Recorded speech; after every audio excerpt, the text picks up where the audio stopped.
আসসালামু আলাইকুম, welcome back to my channel Shyamoli Som cooking. কেমন আছেন ভিউয়ার্স আপনারা? আশা করছি ভালো আছেন, সুস্থ আছেন। ভিউয়ার্স, স্ক্রিনে দেখে বুঝতেই পারছেন যে পিঠা খাওয়ার ধুম। হ্যাঁ ভিউয়ার্স, এই শীতে আমি আমার ননদের বাসায় বেড়াতে এসেছি, আর সেখানে কয়েকদিন ধরে পিঠা খাওয়ার ধুম পড়ে গেছে। আর যে পিঠাগুলো খেয়েছি তা ইতিমধ্যে আমার ভিডিও ছাড়া হয়েছে। আপনারা দেখতে চাইলে আমার চ্যানেলে ঘুরে আসুন এবং বিভিন্ন পিঠার রেসিপি দেখে নিন। আর আজ যে পিঠা খাবো ভিউয়ার্স, সেটি হচ্ছে দুধ দোল্লা। আর এটি কীভাবে বানায় তাই দেখাচ্ছি। তো ভিউয়ার্স, আমি চুলাতে বসিয়ে নিয়েছি দেখুন একটি বড় পাতিল, আর সেই পাতিলে এখন দুধ ঢেলে দেওয়া হচ্ছে। এখানে দুধ প্রায় 10 কেজি দুধ দিচ্ছি। তো ভিউয়ার্স, এখানে অনেক দুধের কারণ হচ্ছে আমরা সদস্য অনেক, তাই সবাই মিলে পিঠা খাবো, তাই এখানে 10 কেজি দুধ। এবারে দুধটাকে নেড়ে চেড়ে দিয়ে বলক আসার অপেক্ষায় রয়েছি। আর পাশের চুলায় বসিয়ে দিয়েছি দেখুন গুড়। ভিউয়ার্স, এই গুড়গুলো আমি একটু পানি দিয়ে বসিয়ে দিয়েছি যাতে গুড়টা গলে আসে। আর তারই সাথে সাথে পাশে দুধ ফুটে আসছে প্রায়। তো দুধটা ফুটে আসা পর্যন্ত একটু অপেক্ষা করছি আর নেড়ে নেড়ে বলক আনাচ্ছি যাতে সর না পড়ে যায়। তো আমার ননদিনী এখানে দেখুন নারকেল কুড়িয়ে নিয়েছে।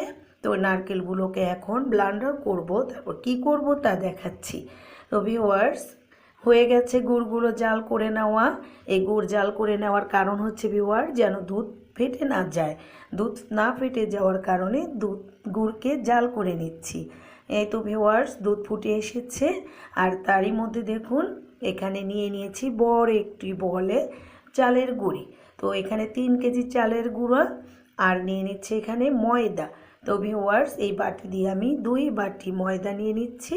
তো দেখুন ভালোভাবে ময়দাটাকে চালের গুঁড়াকে একসাথে মেশানোর পরে এখানে দিয়ে দেওয়া হচ্ছে স্বাদ মতো লবণ। তো এই লবণ দিয়ে এখন একসাথে মিলিয়ে মিশিয়ে দেওয়া হচ্ছে। তো ভিউয়ার্স, এখানে কিন্তু আমি একা করছি না, এখানে আমার ননদ এবং আমি এবং আমার অন্যান্য আরও সদস্যরা সবাই মিলে আমরা হাতাহাতি কাজ করছি। তো ভিউয়ার্স, এখানে লবণ মিশানোর পরে দিয়ে দিচ্ছি গুঁড়ো দুধ। এখানে গুঁড়ো দুধ দিলে ভিউয়ার্স পিঠাটার স্বাদ বেড়ে যায়। আর আপনারা কেউ ইচ্ছে করলে না দিলেও হবে, তবে অতিরিক্ত একটু স্বাদ খাওয়ার জন্যই কিন্তু দুধটা দেয়া। তো ভিউয়ার্স, দুধের সাথে মেশানোর পরে যে কোরানো নারকেলটাকে ব্লেন্ড করা হয়েছিল সেই নারকেলগুলোকে এখানে দিয়ে দিচ্ছি। এখানে একটি নারকেলের কোরানো। তো ভিউয়ার্স, এটির সাথে এখন ভালোভাবে একটু নেড়ে নেড়ে 2 হাতে মিলিয়ে মিশিয়ে একাকার করে নেওয়া হচ্ছে। দেখতেই পাচ্ছেন ভিউয়ার্স, ভালোভাবে মেশানো হচ্ছে। ভালোভাবে এটি মেশাতে অবশ্যই হবে। তারপর এখানে দিয়ে দেওয়া হচ্ছে একটি মগের সাহায্যে পানি। ভিউয়ার্স, এখানে হালকা কুসুম গরম পানি দিয়ে দিচ্ছি। পানি দিয়ে এবারে 2 হাতে এটিকে ভালোভাবে ময়ান করে করে একেবারে মিলিয়ে মিশিয়ে আটার মতো করে একটি কাই খোলানো হবে। তো ভিউয়ার্স, হাতে মতে যে কাই হচ্ছে দেখতেই থাকুন। কাইটা যেন একেবারে মসৃণভাবে ভালোভাবে মিলিয়ে মিশিয়ে করা হয় সেদিকে খেয়াল রেখে এটি কাই করানো হচ্ছে। যখন এটি কাই হয়ে গেছে ভিউয়ার্স, দেখুন মসৃণভাবে কিন্তু এটি সুন্দরভাবে হয়ে গেছে। এখন এই কাইগুলোকে ভালোভাবে চতুর্দিক থেকে একটু চাপিয়ে চাপিয়ে রেখে দেব প্রায় 10 থেকে 15 মিনিট রেস্টে, কারণ এটি ভালোভাবে মসৃণ হবে, চালের গুঁড়াটা মিশে যাবে। আর এরই মধ্যে ভিউয়ার্স, দুধটাকে দেখছি ফুটে আসছে এবং একটু জাল পেয়ে দুধটা হালকা ঘন হয়ে আসছে। অনেক বেশি শুকিয়ে ঘন করতে হবে না। আর তখনই ফিরে আসলাম সেই গুঁড়ির মধ্যে। দেখুন হাতে নিয়ে একটু বলের মতো করে গোল করছি। এবার মাঝখানে একটু বাটির মতো জায়গা করে নিচ্ছি, আর সেই বাটিতে এখন দিয়ে দেওয়া হচ্ছে কোরানো গুড় ঝুরি করে রাখা সেই গুড় দিয়ে দিচ্ছি। এবার এটিকে চাপিয়ে বন্ধ করে বলটাকে আবার একটু 2 হাতের সাহায্যে গোল করে নেওয়া হচ্ছে। দেখতেই থাকুন। এটি গোল করে নেওয়ার পরে ভিউয়ার্স, এটি শুধু গোল না, এটি আপনারা চাইলে বিভিন্ন ডিজাইনের করা যায়, পুলির ডিজাইনও দেওয়া যায়। আবার গুড় ছাড়া এটির কিছু ডিজাইন আছে যেটি হচ্ছে চটি বিভিন্ন রকম।